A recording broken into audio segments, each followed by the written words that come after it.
Hello बच्चों, आज से हम एक न्यू चैप्टर स्टार्ट करेंगे which is chapter number 4 time series. First of all understand करते कि टाइम सीरीज होता क्या है। देखो इंट्रोडक्शन में ये point, a variable observed over a period of time is called a time series. ना variable observed over a period of time is called time series. Now number of variables को observe किया जा सकता है। Observe करना मतलब एक तरीके से स्टडी करना। वेरिएबल्स हमारे लिए क्या हो सकता है? सेल्स हमारा वेरिएबल हो सकता है, प्रोडक्शन हो सकता है, राइट, डिमांड हमारे लिए हो सकती है, या फिर टेम्परेचर कहो, ये हमारे लिए क्या हो सकता है? वेरिएबल हो सकता है। वेरिएबल का मतलब क्या होता है? जो चेंज हो रहा है हम उसे वेरिएबल कहते हैं। या फिर मार्केट प्राइसेस को हम कह सकते हैं वेरिएबल्स, या फिर जीडीपी होता है, करेक्ट, ग्रॉस डोमेस्टिक प्रोडक्ट। तो नंबर ऑफ आइटम्स हमारे लिए वेरिएबल्स में काउंट हो सकते हैं। वेरिएबल मतलब जो चेंज होते रहते हैं। और अब ये जो चेंजेस होते हैं वेरिएबल्स में, जो भी चेंजेस है over a period of time, मतलब कई सालों तक इसका स्टडी किया जाता है, ऑब्जर्वेशन किया जाता है, और इसी ऑब्जर्वेशन को कहा जाता है time series. Analysis of time series is useful in understanding the pattern of changes in the variable over time. जब हम ये टाइम सीरीज का एनालिसिस करते हैं तो इससे समझ में आता है कि टाइम सीरीज में कुछ पैटर्न्स है, और वो पैटर्न्स कौन से हैं, वेरिएबल्स में जो चेंजेस होते हैं उसमें क्या क्या पैटर्न्स है, उसे अंडरस्टैंड किया जाता है। ये पैटर्न ही हमें टाइम सीरीज से पता चलेगा। ठीक है, चलो यहाँ से यहाँ तक का पार्ट आपने लिख लेना है। डेफिनेशन में भी यही पॉइंट कहा है, time series is a sequence of observation. Time series क्या होता है? Sequence of observation made on variable at regular time intervals over a specified period of time.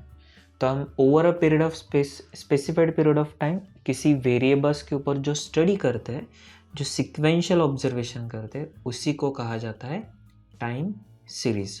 ठीक है, चलो ये डेफिनेशन भी आपने लिखना है। कुछ एग्जाम्पल्स आपको मिलेंगे यहाँ पे, some examples of day to day life में भी। फर्स्ट, मंथली, क्वार्टरली और yearly production of an industrial product है। Second, yearly GDP of a country. Third, monthly sales in a departmental store. Fourth, weekly prices of vegetables. Fifth, daily closing prices of share at a stock exchange. Then hourly temperature of a city recorded by the meteorological department.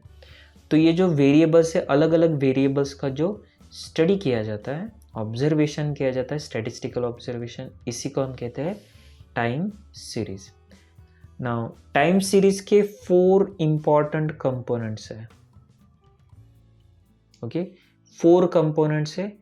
First है secular trend, second है इसमें से seasonal variation, third होता है cyclical variation, and fourth है irregular variation. इसमें से first secular trend आपको सबसे ज़्यादा इंपॉर्टेंट है।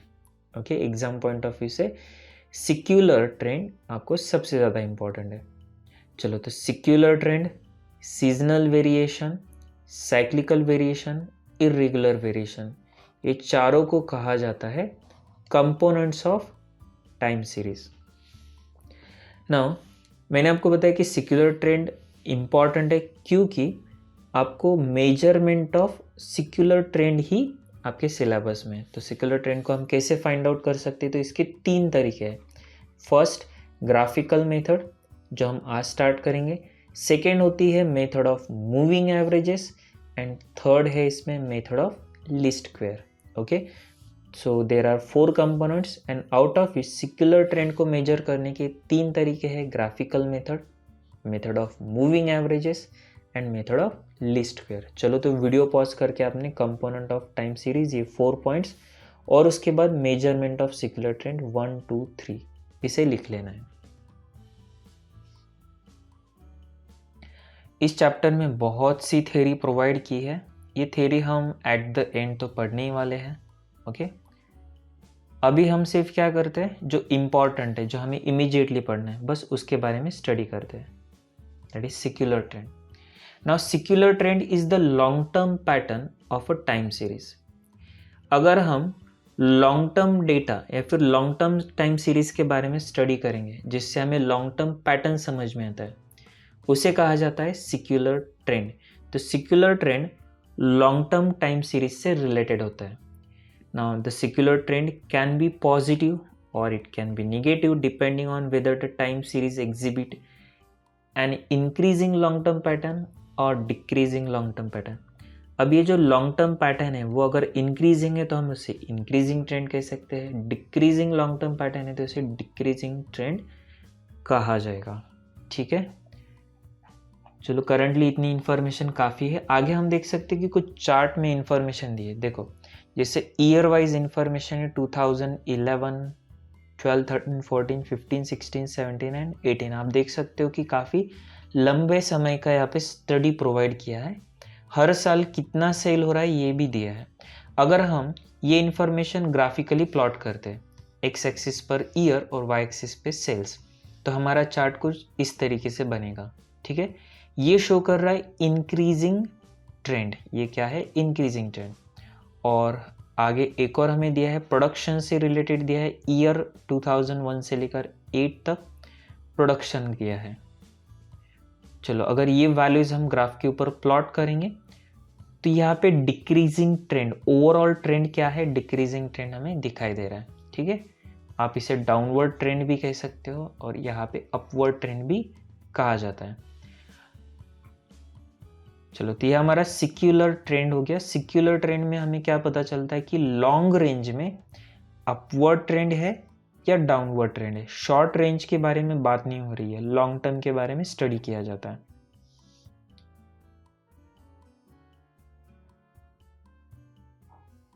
अब सिक्युलर ट्रेंड को मेजर करने की 3 तरीके अभी अभी आपने लिखे हैं। एक तो है ग्राफिकल मेथड, दूसरा है मूविंग एवरेज और तीसरा होता है लीस्ट स्क्वायर मेथड। उसमें से हम आज स्टार्ट करने जा रहे हैं method of free hand curve, that is graphical method. अब फ्री हैंड कर्व क्यों कहा है, चलो मैं आपको ये बता दूंगा। अभी डायरेक्टली हम एग्जाम्पल के थ्रू अंडरस्टैंड कर लेते हैं। Fit a trend line to the following data using the graphical method. Data हमें दिया है और ग्राफिकल मेथड से हमें ट्रेंड लाइन को फिट करना है। चलो देखते हैं कि ग्राफिकल मेथड से ट्रेंड लाइन कैसे बनाई जाएगी। ओके, तो हमारे पास अभी ईयर है और नंबर ऑफ क्राइम्स भी यहाँ पर प्रोवाइड किए हैं। ईयर 81 से लेकर 91 तक है, मतलब 1, 2, 3, 4, 5, 6, 7, 8, 9, 10, 11 ईयर्स का डेटा है। ईयर्स को हमें एक्स एक्सिस पर रिप्रेजेंट करना पड़ेगा और बाकी नंबर ऑफ क्राइम्स जो है वो वाई एक्सिस पर चले जाएंगे। ठीक है,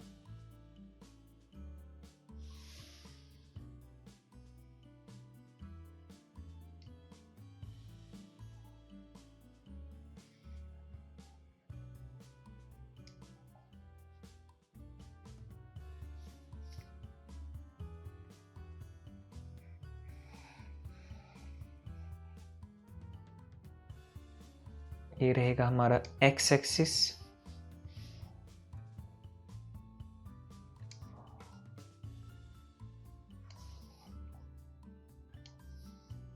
ओरिजिन ईयर को हम एक्स एक्सिस पर दिखा देंगे। ओके, ईयर और नंबर ऑफ क्राइम्स दिए हैं, इसे वाई एक्सिस पर लिखना है, नंबर ऑफ क्राइम्स।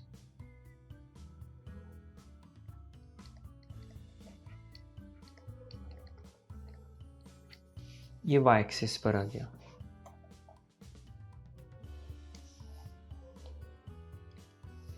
ईयर हमारे लिए है 1981 से। चलो ठीक है, यहाँ पे एक फॉल्स लाइन हम क्रिएट कर लेते हैं। तो 1981, 82, 83, 84, 85, 86, 87, 88, 89, 90 और 91। क्राइम रेट के बारे में सोचते हैं तो मिनिमम वैल्यू 40 है, यस, और मैक्सिमम यहाँ पर कितनी है 47 है। चलो, तो इन थाउजेंड्स क्राइम हमें कैसा दिया है, इन टर्म्स ऑफ थाउजेंड्स।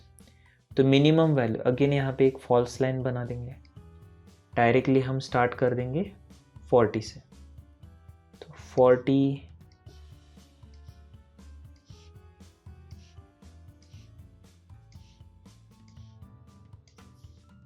41 42 43 44 45 46 47 48। चलो हाईएस्ट वैल्यू तो 47 ही है।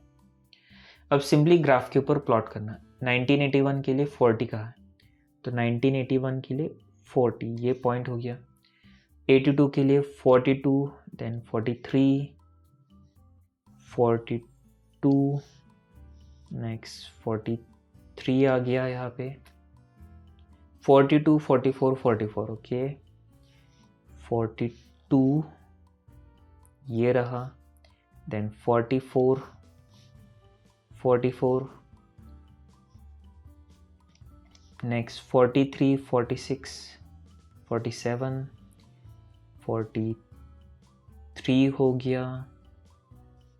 43 के आगे क्या है हमारे लिए, 46 47 46 यहाँ पर आएगा, देन 47 यहाँ पर आएगा, ओके 45 46 ओके 45 एंड 46। चलो, अब सिंपली ये सब लाइंस को क्या करना, पॉइंट्स को क्या करना है, ज्वाइन कर लेना है, कनेक्ट करना है।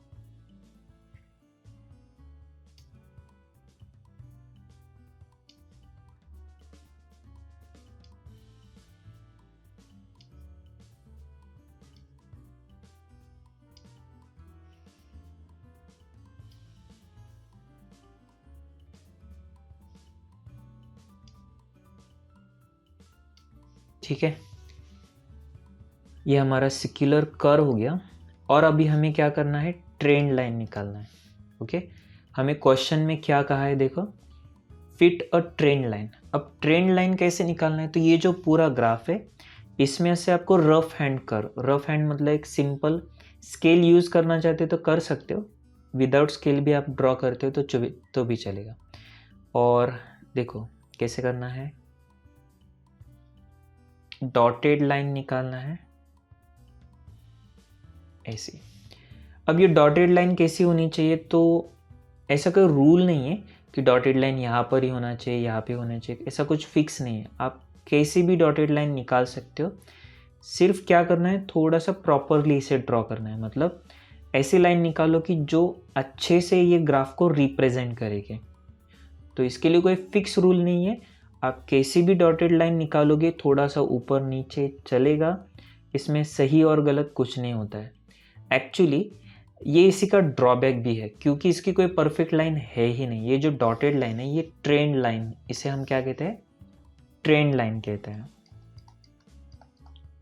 और ट्रेंड लाइन हर एक पर्सन अलग अलग भी दिखा सकता है, इस वजह से ये ट्रेंड लाइन ज़्यादा रिलायबल नहीं होती है। चलो ठीक है, तो यहाँ पे हमारा ये आंसर कंप्लीट हो गया। तो अभी आपने क्या करना है, सॉल्व एग्जाम्पल ये है पेज नंबर 62 से। चलो आप भी इसे वीडियो पॉज करके वीडियो पॉज करके आप इसे ड्रॉ कर लेना। और फिर इसके बाद चलिए, तो आंसर हो गया हमारा। ये सेकंड क्वेश्चन आप होमवर्क में कर लेना।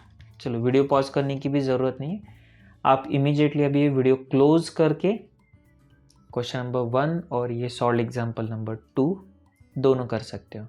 ठीक है, तो काफ़ी सिंपल पार्ट है। नेक्स्ट सेशन में हम और भी कुछ प्रॉब्लम्स और भी कुछ ग्राफ को ड्रॉ करेंगे। तो जल्दी हम मिलते हैं। Thank you.